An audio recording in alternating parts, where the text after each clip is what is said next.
ফেরেশতারা কইবে যে তুমি শৈলকুবার লোক, প্রশ্ন একটা জবাব দাও, আর লাগবে না নাকি কথা কন। মুসলমান হিসাবে আমাদের সবার বিশ্বাস আছে যে কবরে যাওয়ার পরে 3টা প্রশ্ন হবে। কয়টা প্রশ্ন হবে জোরে কান?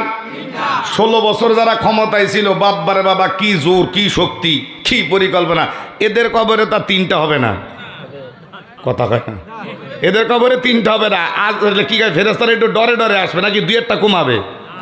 চেয়ারম্যান রে, মেম্বার রে, আরে বাবা, আর আপনাদের এলাকায় তো কথাই কোয়া যায় না, কইলেই খুন। শৈলকুবা রমজান মাস 9টা অফিসে বালিশ ছাড়া কথা কন নাকি? আর আমি তো আর বাইরের পোলা না, আমি তো আপনার জিনেদার পোলা। কি কর কথায় কথায় কোন রে বাবা। তাহলে ওই যে কথায় কথায় ঢাল চক্রি ফালা, ওই মরার পরে তো ঢাল চক্রি ফালা দেখা ফেরেশতারা কইবে যে তুমি শৈলকুবার লোক, প্রশ্ন একটা জবাব দাও, আর লাগবে না নাকি কথা কন।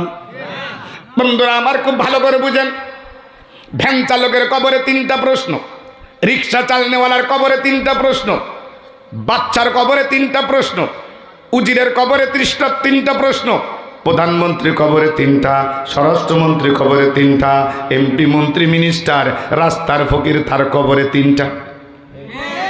সবার কবরে প্রশ্ন হবে কয়টা জোরে বলেন কয়টা?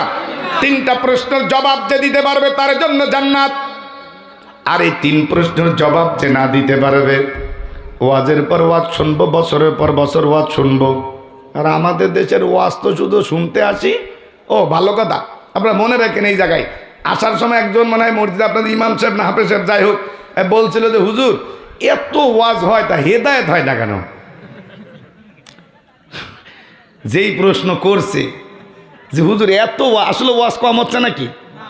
হ্যাঁ, ওয়াজ তো আমি কম দেখি না, ওয়াজ তো আর এইবার তো আরো বাড়ছে নাকি কর, তা হেদায়েত হচ্ছে না কেন? আচ্ছা প্রশ্নটা সঠিক না ভুল জোরে কন। কলিজায় লাগার মতো প্রশ্ন।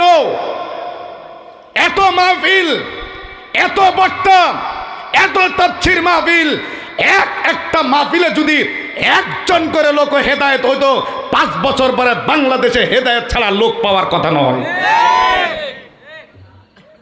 অথচ মাহফিলে হেদায়েত নেই। এখন উনি এই কথাটা বলার সাথে সাথেই আমার মনে পড়ে গেল বাংলাদেশের প্রখ্যাত আলেম,